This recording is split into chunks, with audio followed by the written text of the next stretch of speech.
Amém. Glória a Deus. Se estiver feliz com Jesus, dá um glória a Deus aí no seu lugar. Pode se assentar. Glória a Deus. Aleluia. Irmãos, a presença de Deus nesse lugar é algo tão real, é tão palpável, que eu tenho certeza que nenhum de nós vai sair daqui da mesma forma que entrou. Amém? Foi muito fraquinho esse amém seu aí, misericórdia. Nenhum de nós vai sair da mesma forma que entrou desse lugar, amém? Glória a Deus. A palavra de Deus, ela nunca volta vazia sem cumprir o seu propósito. E nessa noite eu quero compartilhar algo que está no meu coração. Deus ministrou no meu coração e eu tenho certeza que o Senhor vai te abençoar. Logo pela manhã nós tivemos um momento tão precioso aqui. Pastor Jota foi usado pelo Senhor. Nós temos percebido que nós estamos participando de um mover de Deus. Glória a Deus. 3 pessoas concordam comigo. Nós estamos de fato vivendo um mover de Deus aqui nesse lugar. Sabe por quê? Porque a Bíblia diz que quem convence o homem da justiça, do pecado e do juízo não é uma boa pregação, não é uma palavra eloquente, um louvor bonito, mas quem convence de fato é o Espírito Santo de Deus. E nós temos visto reunião após reunião aqui nesse lugar, vidas sendo transformadas pelo Senhor. Nós temos aqui batizado pessoas, temos visto famílias sendo restauradas. Você pode dar um glória a Deus por isso? Esse é o mover de Deus que nós estamos participando. E deixa eu te contar algo. Esse mover de Deus, ele é como um ônibus. E esse ônibus do mover de Deus, ele está passando. E se eu e você estivermos no lugar certo, na hora certa, no momento certo, nós vamos entrar e desfrutar desse mover. Só que o mover de Deus, ele não para. Se você escolher não participar disso, sabe o que vai acontecer? O mover vai passar, o mover, Deus vai fazer o que tem que fazer, e você que vai ficar para trás. Então, nessa noite, toma uma decisão, fala assim: Deus, eu quero participar desse mover, eu quero fazer parte disso, eu quero experimentar isso que o Senhor tem, isso que o pastor está falando. E de fato nós, como pastores, nós temos percebido isso, que Deus ele tem se movido no nosso meio. E eu fiz uma pesquisa, comecei a esboçar esse esboço. Tentei achar outra palavra, mas é essa. E eu comecei a perceber, e eu quero falar sobre o mover de Deus, sobre essa fome pelo mover de Deus. Eu comecei a pesquisar, eu descobri, eu não sei se você já sabia, mas 1/3 da população mundial é cristã. Você sabia disso? 1/3 do mundo, mais de 2 bilhões de pessoas se declaram cristãos. Irmãos, eu me lembro que quando eu me converti, há poucos anos atrás, aleluia, a gente era uma minoria, a gente era perseguido, a gente olhava o cristianismo como algo distante e muitas vezes até irrelevante perto da influência nacional ou mundial.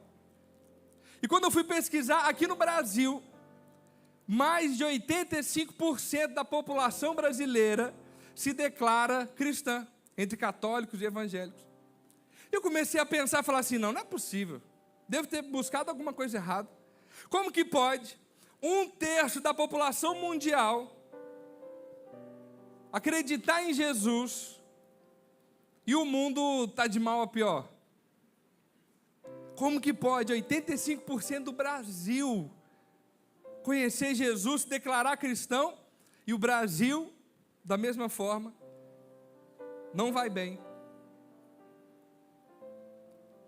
Por que será que isso acontece? Por que será que a maioria da população brasileira, acreditando em Jesus, crendo em Jesus, talvez até frequentando cultos, reuniões, e isso não gera transformação? Por quê? Porque não adianta só nós termos uma carteirinha de membros, não adianta só você se declarar cristão e o seu caráter não ser transformado por Cristo. Não adianta nós nos declararmos cristãos e as nossas obras não serem correspondentes àquilo que nós pregamos, àquilo que nós cremos. Quer ver um exemplo? Tem jovens, e tem jovem aqui nessa igreja? Deixa eu ver aqui.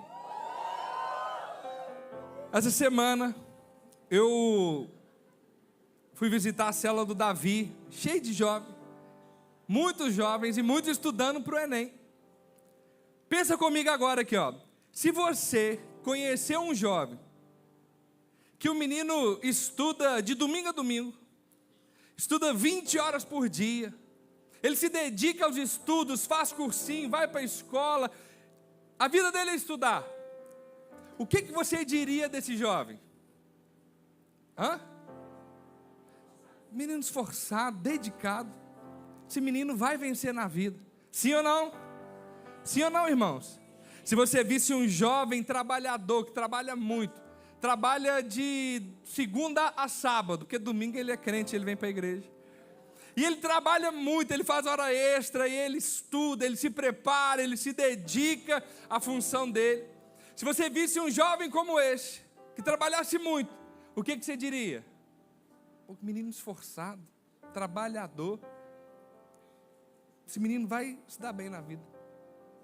Agora, se você pega um jovem que se dedica a Deus, que ama o Senhor, se dedica à palavra, que ama estar nesse lugar, ama frequentar a célula, ama adorar o Senhor, ele se alimenta de Deus todos os dias. O que dizem desse jovem? Aí, tá vendo? Virou bitolado. Fizeram uma lavagem cerebral nesse menino. É ou não é assim, irmãos? Por quê?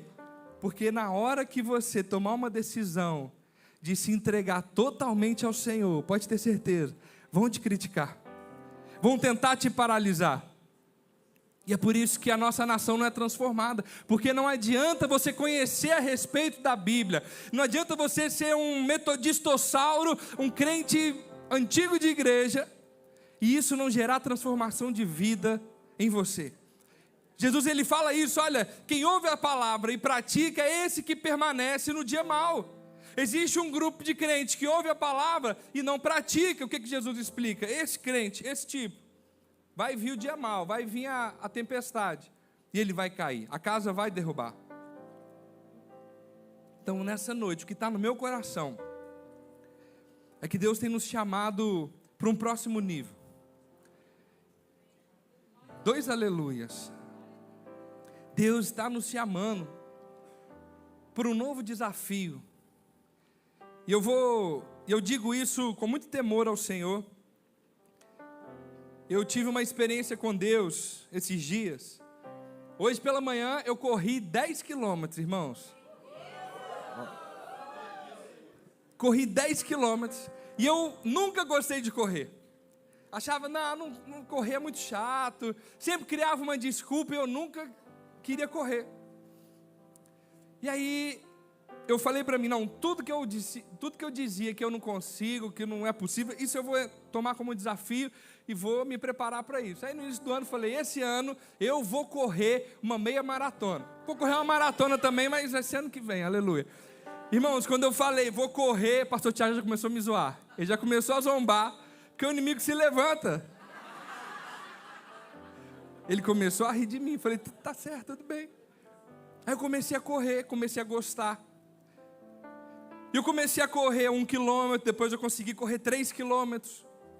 E quando eu consegui correr 3 quilômetros, eu percebi que o meu corpo, meu condicionamento físico foi melhorando. E eu consegui um dia correr 5 quilômetros e corri bem. E fui me preparando até que um dia eu corri 8 quilômetros. Nunca tinha corrido uma distância como essa. E eu corri 8 quilômetros por quê? Porque eu marquei com um amigo da igreja. Cadê o Vinícius? Vinícius está aí? Vinícius, esposo da Bruna. Ele falou, pastor, vamos correr? Eu falei, vamos. E aí ele pegou e falou, meu treino hoje é correr 8 quilômetros. Aí a gente conversando, eu nem me toquei na distância que era. Irmãos, depois dos 5 eu já estava morto, com a língua para fora. E eu pensando, o que eu vim fazer aqui, correr esses 8 quilômetros? Só que eu falei, não vou estragar a corrida do irmão, né? E fomos juntos, terminei 8 quilômetros. Falei assim, glória a Deus, eu venci esse desafio. Consegui correr os 8. Aí eu falei para mim, agora eu vou correr 10 quilômetros. E me cadastrei, me inscrevi no desafio. Por que eu estou te contando isso? Porque no dia que eu me inscrevi para esse desafio de correr 10 quilômetros, eu falei assim, agora o negócio é sério, eu paguei. Antes eu estava correndo aqui na praia, cansava, dava um miguezinho, ia embora para casa. Falei, agora eu paguei, eu vou ter que correr esses 10 quilômetros. Irmãos, eu comecei a me alimentar melhor. Pastor Tiago me ensinou a usar ChatGPT. Eu perguntei, ChatGPT, qual a melhor alimentação para quem vai fazer uma corrida dessa? ChatGPT ensinou. Mas é melhor procurar nutricionista, com certeza. Tem nutricionista aqui nessa igreja? Aleluia, tem ali, ó, tem uma ali. Comecei a me alimentar melhor. E o ChatGPT me ensinou que precisa dormir bem. Nutricionista também é bom. Dormir bem é maravilhoso. E beber muita água. Irmãos, sabe o que começou a acontecer?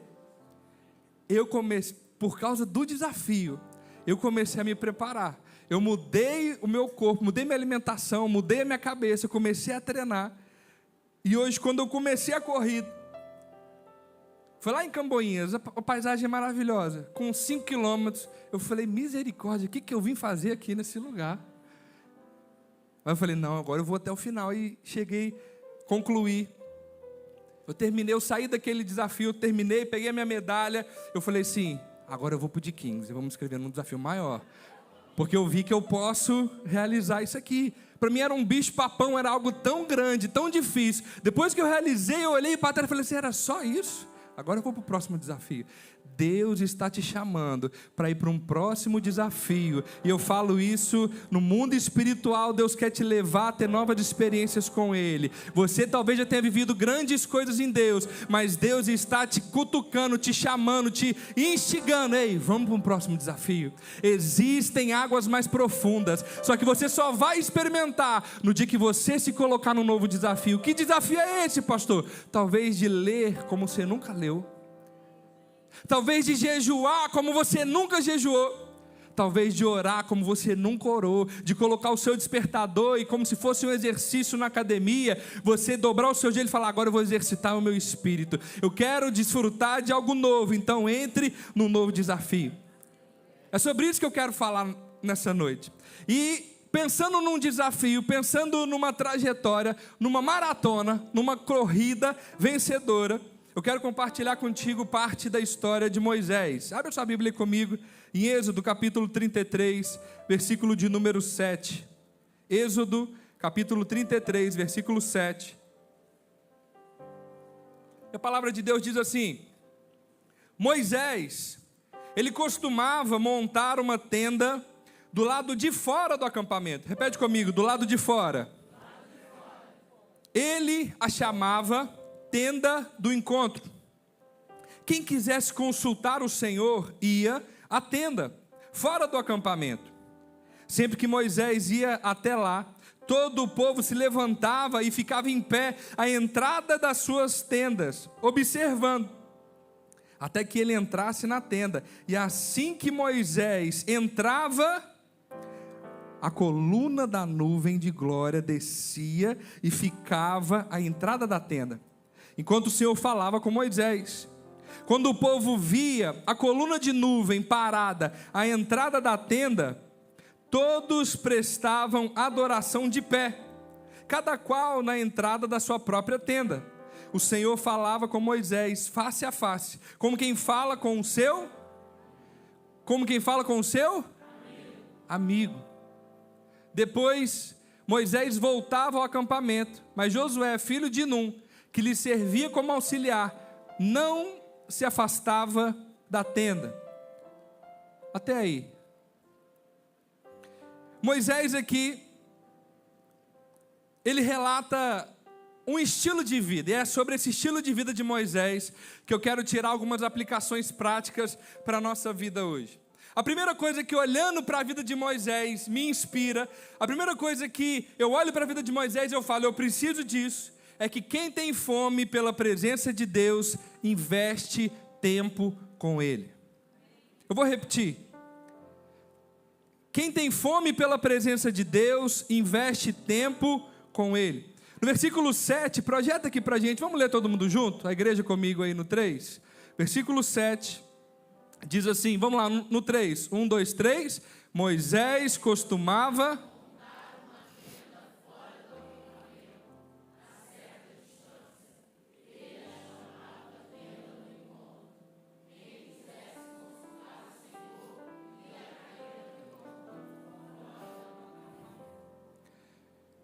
Quem tem fome pela presença de Deus, separa tempo, investe tempo com Deus. Irmão, você não precisa parar tudo que você está fazendo hoje para se dedicar a Deus. Você consegue investir tempo, por exemplo, indo para o seu trabalho, no ônibus, ao invés de você ficar ouvindo qualquer outra coisa, assistindo vídeo ou dormindo, você pode parar ali, ouvir tempo, dedicar tempo a ouvir Deus. Você pode ir lá na sua casa lavando louça, naquele momento ali você tem intimidade com o Espírito Santo. O Espírito Santo, ele é como uma pessoa. E você que é mulher, né? Mulher que gosta de conversar, olha que maravilha isso. Se seu marido não gosta de conversar contigo, conversa com o Espírito Santo. Ainda bem que Flávia não está aqui, né? Ih, ela está aqui. Você vai no banheiro, você pode sentar ali e falar com Deus. Aonde você estiver, o Espírito Santo, preste atenção nisso. O Espírito Santo, ele não se retira de você quando você vai dormir. Ele volta quando você acorda. Não, o Espírito Santo, ele habita em você. Em todos os momentos ele está contigo. Se no mais profundo abismo você estiver, ali o Senhor estará contigo. Se na mais alta altura você se colocar os seus pés, ali o Senhor está contigo. Em todos os momentos o Senhor, ele está contigo. Pastor, então por que eu não sinto essa presença de Deus? Pastor, por que então que eu passo dias, semanas, às vezes sem me dedicar, sem investir tempo em oração e está tudo certo? Porque a gente se acostumou. Um culto como esse, onde a presença de Deus tem se manifestado, Deus está presente aqui nesse lugar, a glória de Deus é real nesse lugar. E tem cultos como esse, que tem pessoas que saem da mesma forma que elas entraram. Ah, esse louvor não foi tão bom. Ah, mas essa palavra é muito ruim. Ah, mas o ar está muito gelado. Enfim, começa a ser um crítico. Quem ama, quem tem fome pela presença de Deus, investe tempo, separa tempo, onde você estiver. A Bíblia diz que Daniel, ele buscava Deus 3 vezes ao dia. Tem salmos que relatam que Davi, 7 vezes ao dia, ele separa tempo ali para falar com Deus. Deixa eu te dar uma dica, um conselho. Porque eu também sou muito desligado, eu coloco no meu celular, está aqui, pela manhã, toco o meu despertador, treinar o meu espírito. Depois de treinar o corpo, eu coloco aqui, treinar o meu espírito. Toco o despertador, falou, pô, preciso parar aqui, deixa eu fazer minha devocional, deixa eu ler, meditar na palavra. O que você está fazendo? Gerando intimidade com o Senhor, relacionamento com Ele.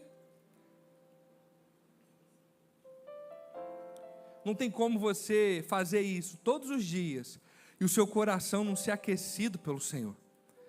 Não tem como você se dedicar a Ele, separar tempo, investir tempo em relacionamento com Jesus e o seu coração não ser aquecido por Ele. Você talvez tenha esperado, sentir um desejo por isso. Ei, nós falamos aqui muitas vezes, nós não andamos por sentimentos, nós andamos pela fé. O crente, ele anda pela fé. Ah, eu acordei, não acordei tão bem, eu acordei meio triste, meio cabisbaixo. Não interessa, pega essa tristeza e lança no altar do Senhor, que esse altar do Senhor consome toda a tristeza. Ah, mas eu pequei ontem. Lança o pecado lá também, que esse altar, ele consome todo o pecado. Por isso que a Bíblia diz que o altar, a chama do altar não deveria se apagar. Não é porque você vai colocar lenha todo dia, mas porque tem dia que a gente nem tem lenha para colocar.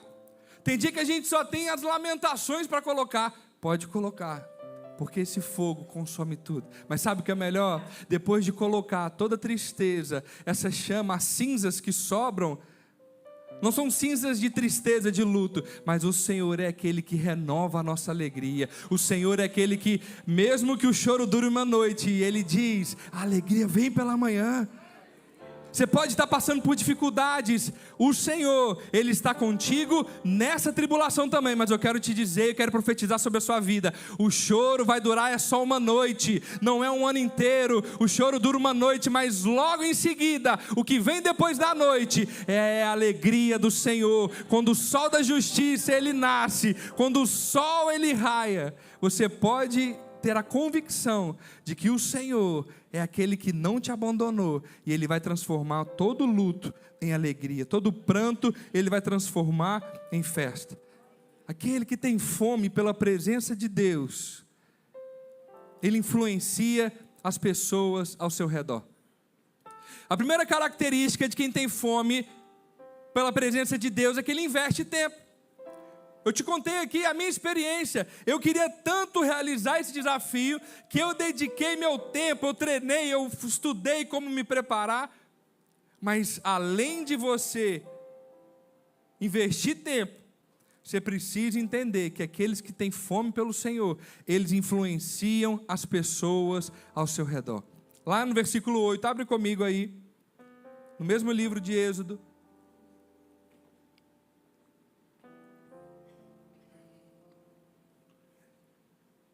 Sempre que Moisés ia até lá, todo o povo se levantava e fazia o que, irmãos?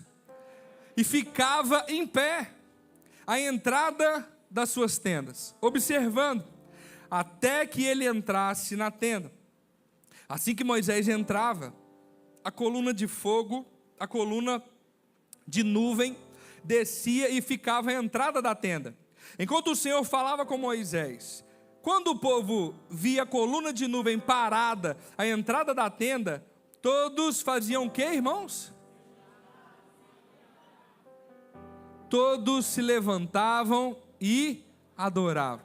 Vamos repetir esse versículo 10 do início ali no 3, 1, 2, 3. Quando o povo via a coluna de nuvem parada à entrada da tenda,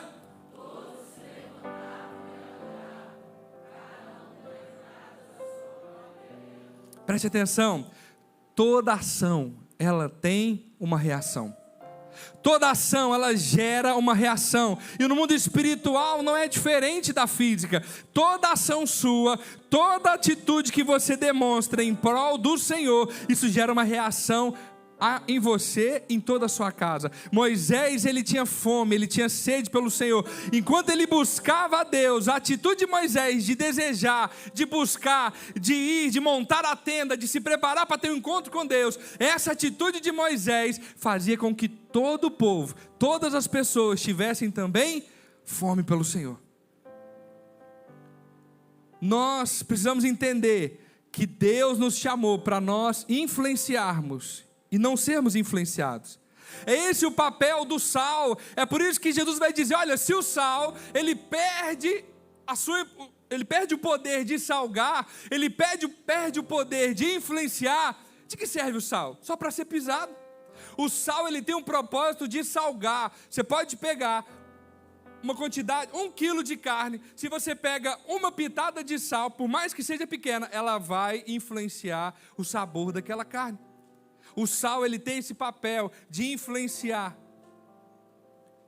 Quando você é apaixonado por Jesus, você começa a influenciar toda a sua casa. Quando Josué, ele vai assumir o legado de Moisés, Josué está morrendo de medo, pensando, Deus, mas como é que eu vou fazer agora? Era Moisés que liderava o povo, e agora o que eu faço? Moisés era o cara. E aí Josué recebe uma palavra, ei, tão somente seja o Senhor contigo, como foi com Moisés, e o povo vai te seguir. Aqui está um princípio poderoso. Se o Senhor for contigo, toda a sua casa vai te seguir. Se as pessoas olharem para você, e elas te olharem através dos seus olhos e enxergarem o caráter de Cristo, a sua palavra não vai ter tanto poder quanto as suas atitudes. A pregação daquilo que você responde, do seu caráter no dia a dia, é muito mais poderoso do que a sua palavra.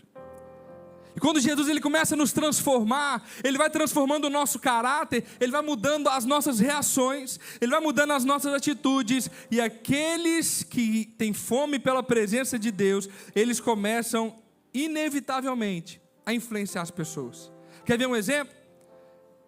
Quantos aqui já não viram uma história de um crente alguém que se converteu, e ele chega no trabalho, na rodinha dos amigos, e ele falou, opa, vamos mudar de assunto, porque em respeito ao fulano ele chegou, não vamos ficar falando essa besteira aqui não. Já viram isso, sim ou não? Olha, não, fulano, não vamos falar dessas coisas aqui perto dele, em respeito a ele. O que é isso? As pessoas olham para você, e elas começam a enxergar algo diferente. Você não precisa saber o crentez, você não precisa chegar todo polido, né? Glória a Deus, aleluia, a paz do Senhor, né? Aprender todos os jargões bíblicos. Já falei aqui porque isso é real. Nossa igreja, ela tem um poder sobrenatural aqui nesse lugar. As pessoas chegam aqui, o marido chega brigando com a mulher, xingando a mulher, quando ele pisa ali naquela escada ungida, aleluia. Ele dá a mão para a mulher e fala: glória a Deus, aleluia, a graça e a paz do Senhor Jesus. Tem um poder sobrenatural. Deus não quer só mudar o exterior, Deus não quer só colocar uma maquiagem sobre você, Ele quer te transformar de dentro para fora. Aquele que mentia, passa a não mentir mais. Aquele que adulterava, para de adulterar. Aquele que roubava, deixa o seu pecado para trás. É isso que o Senhor faz, Ele nos transforma de dentro para fora. Por quê?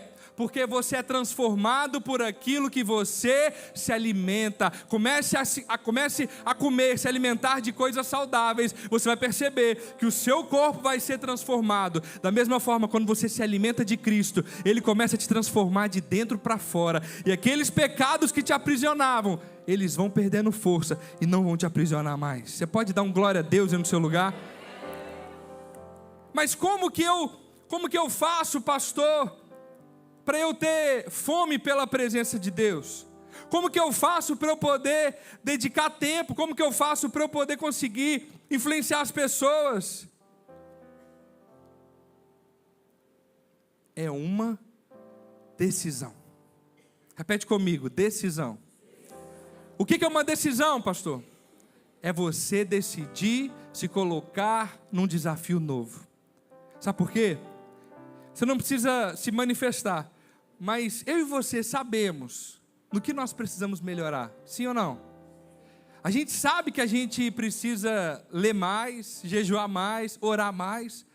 Então por que a gente não faz? Porque às vezes falta em nós o compromisso. Falta em nós, como eu falei do desafio, falta muitas vezes você se colocar num desafio. É você dobrar o seu joelho e falar assim: Deus, eu quero ver o meu filho livre das drogas, e eu vou fazer um jejum e um propósito, e eu só largo isso quando eu vi meu filho são, curado. Mas quando vai ser? Não sei, é um desafio. A resposta vem em quanto tempo? Não sei, é só no percurso que você vai perceber as transformações que Deus vai fazer no seu caráter. Existem coisas muito mais importantes do que a cura, do que a bênção, do que a provisão. Certa vez, nós tivemos um casal que me ligou, falou: pastor, eu queria que o senhor viesse aqui em casa orar pelo nosso filho. Ele era uma criança com autismo, e ele falou: olha, tem uma semana que ele não come comida sólida, a gente está tendo que bater a comida e dar uma seringa para ele poder receber algum tipo de nutriente. Eu fui, sentei na casa deles, e olhando para aquela criança, meu coração se encheu de compaixão, e eu dentro de mim eu falei assim: Jesus, eu não sei nem o que dizer para esse casal. Eu fiquei imaginando a minha filha nessa situação. Eu falei: Jesus, misericórdia, nenhum pai gostaria de passar por isso, e eu queria ter uma palavra aqui para dizer para eles, e não tenho nada para dizer para eles, nunca vi isso acontecer. Mas na mesma hora veio algo no meu espírito, eu falei para eles: olha, eu não tenho a resposta para esse problema, mas a gente serve um Deus que tem todas as respostas, Ele sabe de todas as coisas, e a partir de hoje eu decido entrar num propósito com vocês. Nós vamos fazer 21 dias de jejum e oração, e estava naquele período pós-pandemia, o pessoal trabalhando de home office. A gente marcou todos os dias, às 10 horas da noite, que era o horário que estava tranquilo para ele e para mim, e a gente fazia de 10 às 11, uma devocional, todo dia, da noite. A gente abria a live, a câmera, o Zoom, e eu comecei a meditar, peguei um livro que eu tinha lá em casa, que fala sobre cura divina. Eu peguei o livro e falei assim: ó, nós vamos meditar na palavra sobre cura divina. Então eu fui pegando do básico, do beabá, do A ao Z, eu fui ministrando para eles, fui lendo com eles, enchendo o coração deles de quê? De fé. Porque a Bíblia não diz que a fé vem por ouvir, e ouvir a palavra de Deus? Sim ou não? Eu falei: eu vou encher o coração deles de fé. Então todos os dias, às 10 horas, a gente abria, meditava na palavra e orávamos. Começávamos a orar, oramos pelos meninos, orando pela casa, oramos por tudo, jejuando. Irmãos, depois de 8 dias, passou um pouco mais de uma semana, Antes da gente começar, eles falaram assim: pastor, a gente queria compartilhar algo. Eu falei: amém. Eles falaram assim: olha, pastor, muito obrigado, porque o que o senhor está fazendo mudou o nosso casamento. Porque nós estávamos aqui num estresse tão grande. Nós estávamos vivendo algo tão difícil, e o esposo contando: meu trabalho está um estresse, eu tenho que fazer reuniões, estressado, aquele ambiente, a casa pesada. Mas desde o dia que nós começamos a fazer essa devocional, desde o dia que nós começamos nesse propósito, Deus começou a mudar o nosso relacionamento quanto casal. Todos os dias, depois que a gente terminava ali, eles iam dormir, dobravam os joelhos juntos, e eles começavam a orar ao Senhor. Deus transformou o relacionamento deles, antes de curar a criança. Naquela hora eu falei assim: é isso. Mais do que te dar uma cura, mais do que te dar uma bênção, Deus, Ele quer fazer você crescer em intimidade com Ele. Sabe por quê? Deus te dá uma cura hoje, amanhã você pode morrer de velhice, de outra enfermidade, de outra coisa. Mas aqueles que alcançaram a vida eterna, esses vão passar a eternidade com o Senhor, e a morte não pode nos paralisar. O que é a morte para nós que temos a vida eterna? Paulo vai dizer: a morte é lucro, porque se eu morrer, eu vou para algo muito melhor. Então nós precisamos entender que o que de fato importa é crescermos em intimidade com o Senhor. E o terceiro passo, a terceira atitude de quem tem fome pelo Senhor, é que essa pessoa anda em revelação e intimidade. O terceiro passo de quem tem fome é que essa pessoa ela tem revelação e intimidade. Versículo 11 de Êxodo 33. O Ministério de Louvor já pode ir subindo. Versículo 11, nós vamos ler até o 14. Acompanha comigo essa leitura aí. Eu vou ler o versículo ímpar e a igreja vai ler os versículos pares. O Senhor falava com Moisés. Como que o Senhor falava com Moisés, irmãos? Face a face. Agora presta atenção, isso aqui é o ponto alto da mensagem, quero que você preste atenção nisso. O Senhor falava com Moisés face a face. Deus não estava mandando recado, Deus não estava mandando um mensageiro. Deus falava face a face com Moisés, como quem fala com um servo, como quem fala com um amigo. Depois Moisés voltava ao acampamento, mas Josué, filho de Num, que lhe servia como auxiliar, não se afastava da tenda. Versículo 12, a igreja.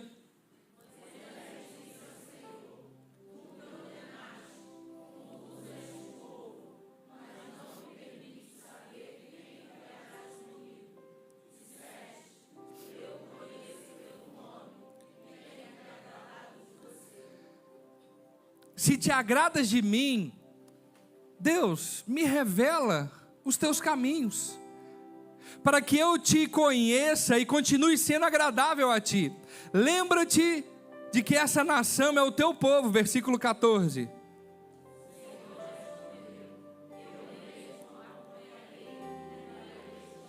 Irmãos, olha o que nós acabamos de ler.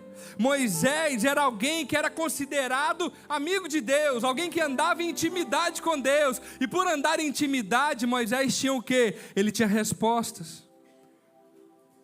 Ele vivia em revelação e intimidade. E o quarto ponto de quem tem fome pela presença de Deus é que essa pessoa ela tem respostas de Deus. A quarta característica que eu aprendo com Moisés é que aqueles que têm fome por Deus, fome pela presença de Deus, eles recebem a resposta de Deus. As suas orações são respondidas. Moisés mostra para nós, no versículo 16 ao 23, olha o que acontece logo em seguida. Deixa eu te contextualizar aqui, que a gente já está encerrando. Moisés, ele foi chamado por Deus, ele não se achava capaz. Moisés se achava alguém improvável, ele era alguém gago. Ele era uma pessoa que tinha assassinado alguém no Egito. Ele era uma pessoa que tinha medo, ele tinha receio, ele não era corajoso. Mas Deus começa a transformar a vida de Moisés. Deus começa a transformá-lo de tal forma que não é só uma maquiagem. Moisés começa a crescer em ousadia, em intrepidez. E ele começa a crescer em intimidade com o Senhor. E chega num ponto que ele começa a dialogar com Deus. Fala: Deus, me revela, me mostra qual o caminho. Aí Deus fala com ele, ele fala: não, Deus, mas aí não, deixa eu ir contigo. Não manda a gente ir sem o Senhor não, Deus. Não, Deus, não vai matar o povo no deserto. O que vão pensar do Senhor, Deus? Não faz isso, o pessoal vai ficar falando mal do Senhor, Deus. Vão dizer que o Senhor não foi capaz de guardar o povo, de prover sobre o povo. Moisés, ele tinha intimidade. Versículo 16, então, nesse diálogo, ele começa a questionar Deus a partir de algumas coisas. Ele diz: como será que eu e o teu povo podemos contar com o teu favor, se não nos acompanhares?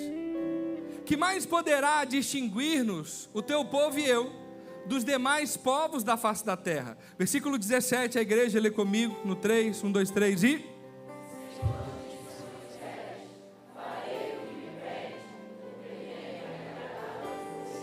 Aleluia. Versículo 18, então Moisés disse: Senhor, eu te peço que me mostre o quê? Só os homens, com voz de trombeta aí. Vamos ler esse versículo 18, no 3, 1, 2, 3 e...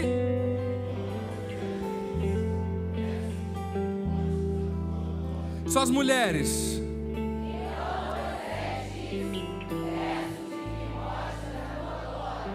No diálogo, Moisés era alguém que tinha tanta fome de Deus que ele investia tempo.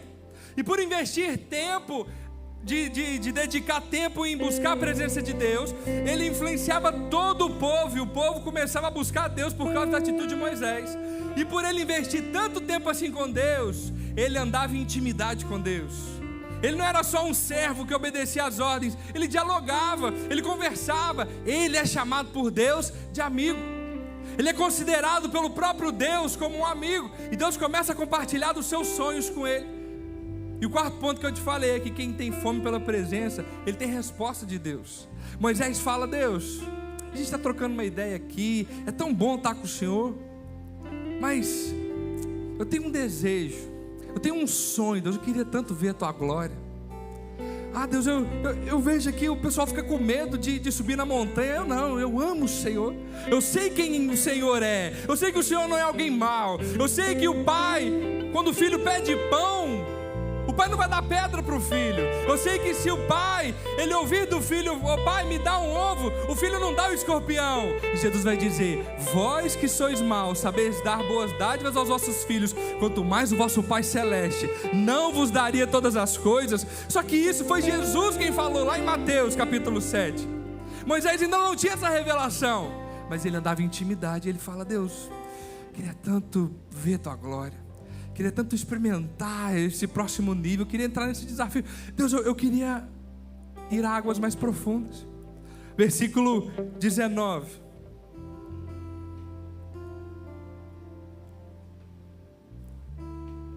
Deus respondeu então. No versículo 18, o que Moisés pediu, irmãos?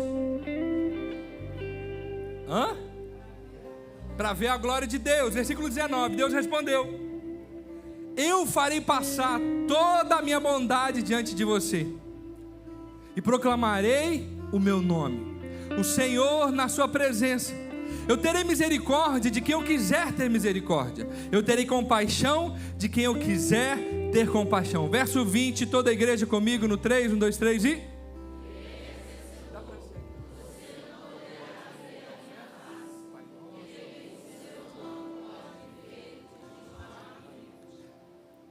Deus está falando: Moisés, que você está me pedindo isso aqui, não tem como.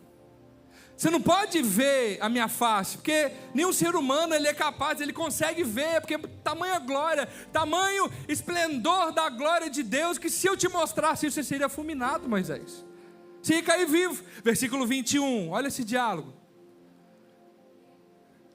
Versículo 21, o Senhor prosseguiu: há aqui um lugar perto de mim, onde você ficará sobre uma rocha.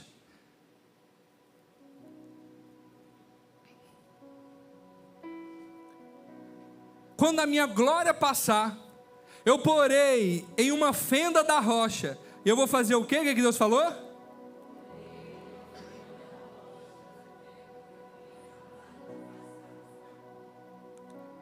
Quando a minha glória passar, versículo 23. No 3, e vamos ler agora para a gente estremecer esse lugar. No 3, 1, 2, 3 e... Em seguida, tirarei a mão e você verá as minhas costas, mas a minha face ninguém. Deus está falando: Moisés, o que você está me pedindo aqui agora, eu não tenho como fazer, mas eu vou te responder. Você não vai ficar sem resposta. Eu vou fazer, eu vou passar, eu vou proteger, você vai ver por trás. E Moisés ali, ele recebe parte do que ele tinha sonhado, parte do que ele tinha pedido para Deus. Moisés recebe ali naquele momento. Só que a história segue. E milhares de anos depois, Jesus ele começa a realizar milagres, sinais e maravilhas. Jesus ele se apresenta como Filho de Deus. Jesus ele explica que ele era a expressão exata de Deus Pai. Jesus ele explica para toda a humanidade que ele só fazia o que ele viu o Pai fazer. Ele só pregava, só falava o que ele ouvia do Pai. Jesus está explicando para o povo: ei, quer ver Deus? Você quer conhecer Deus? Olha para mim. Hebreus capítulo 1, versículo 3. Na medida que você achar, você pode ficar de pé no seu lugar. Hebreus capítulo 1, versículo 3.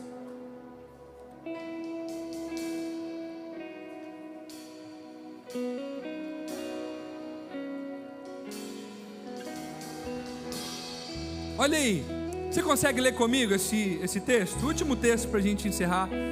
No 3, 1, 2, 3 e... O Filho é o resplendor da glória de Deus, a expressão exata do seu ser, e sustenta todas as coisas por sua palavra poderosa. Depois de ter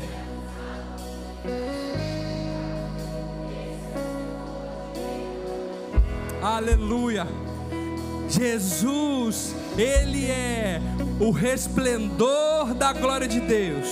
Jesus, ele veio e se encarnou, o Filho de Deus, se encarnou como homem, morreu no meio no seu lugar. Só que um belo dia, Jesus está com Pedro, e Tiago, e João, e Jesus vira para Pedro, Tiago e João, fala: ei, vamos comigo ali. E Jesus sobe um monte. Chega nesse monte, algo começa a acontecer, algo começa diferente, uma atmosfera ali começa a inundar aquele lugar, e o rosto de Jesus começa a brilhar de tal forma que eles não conseguiam nem olhar direito para Jesus. Mas veio uma fumaça, veio uma densa nuvem, e ali aparece Moisés e Elias. Naquele dia, naquele momento, Deus falou: ei Moisés, você não queria ver a minha glória, Moisés? Você não queria conhecer, Moisés? Está aqui Jesus Cristo, o Filho de Deus, o esplendor da glória do Pai. Cristo é aquele que representa toda a glória de Deus. Quando você tem fome, não por estar numa religião, quando você tem fome, não por cumprir uma obrigação espiritual, mas quando você tem fome por Jesus, quando você tem sede pelo Filho de Deus, o Cristo vivo, que morreu no meio do seu lugar, o ambiente ele muda, a atmosfera é transformada. Por quê?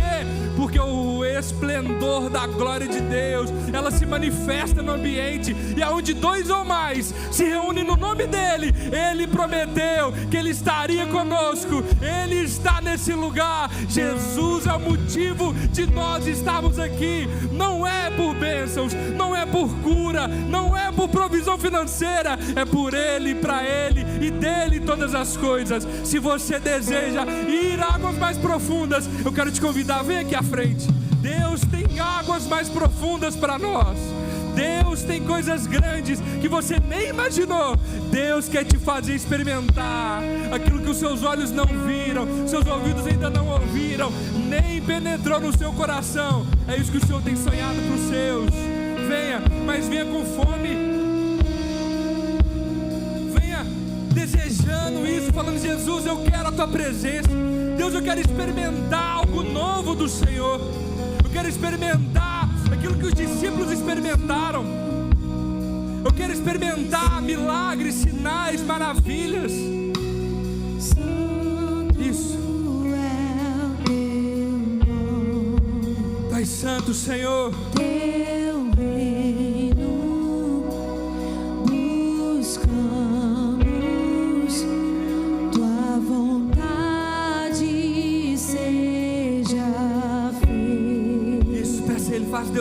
vontade na minha vida. Jesus, não me deixe caminhar independente.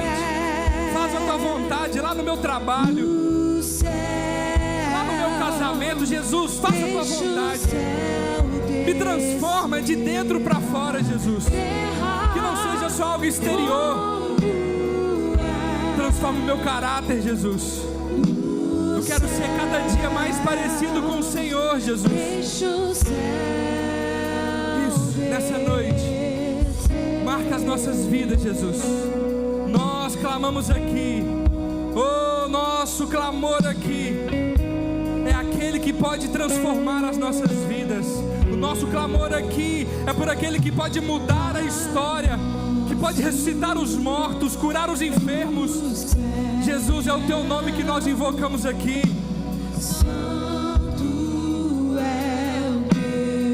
E nós queremos algo novo nessa noite. Nós queremos ir a águas mais profundas.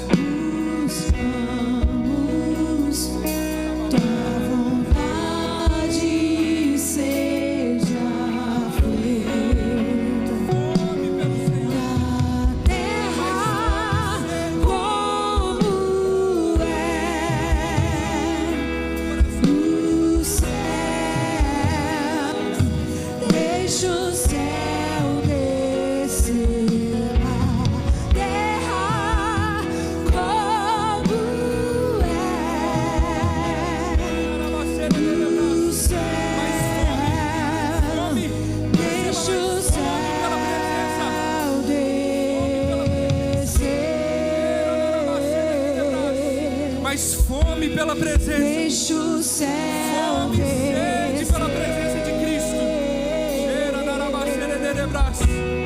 Deixa o céu descer. Deixa o céu descer. Receba mais fome pela presença, mais fome por Cristo. Deixa o céu descer.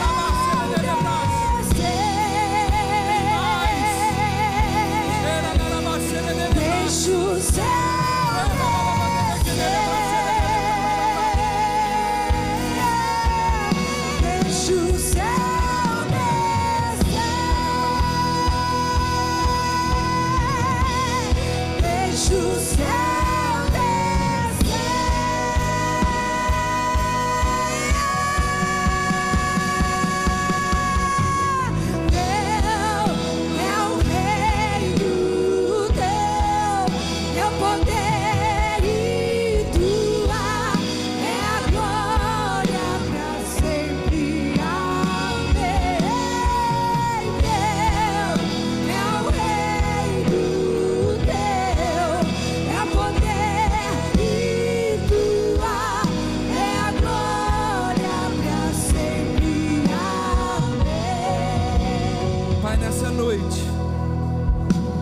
como profeta do Senhor nesse lugar, eu quero profetizar mais fome pela presença.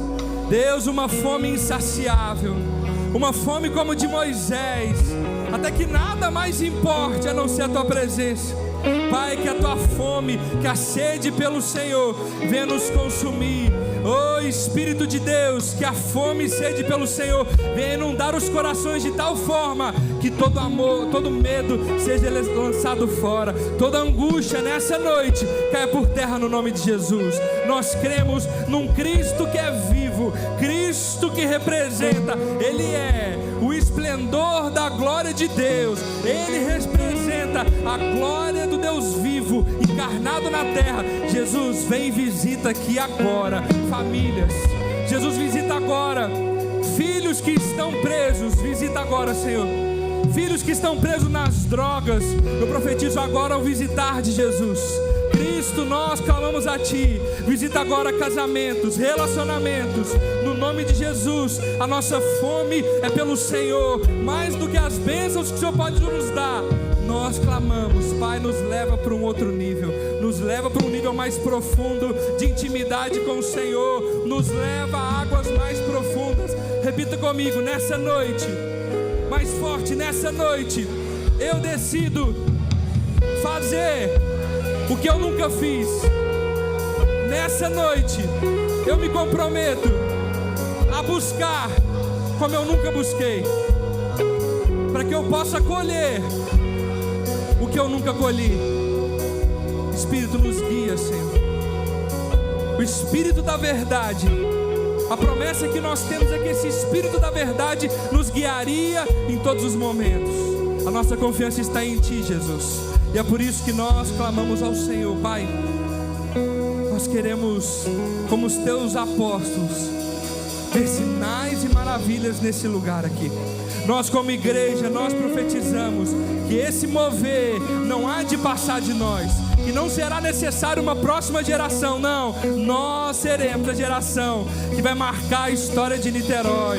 Nós seremos a geração que verá os sinais e maravilhas. A Tua palavra nos garante que os sinais acompanhariam os que crerem. Em Meu nome expelirão demônios, falarão novas línguas, e se puserem as mãos sobre os enfermos, eles serão curados. Se beberem alguma coisa mortífera, não lhes fará mal algum. Nós cremos na Tua palavra, Jesus, e nós tomamos posse nessa noite, em o nome de Jesus. Quem crê, diga amém.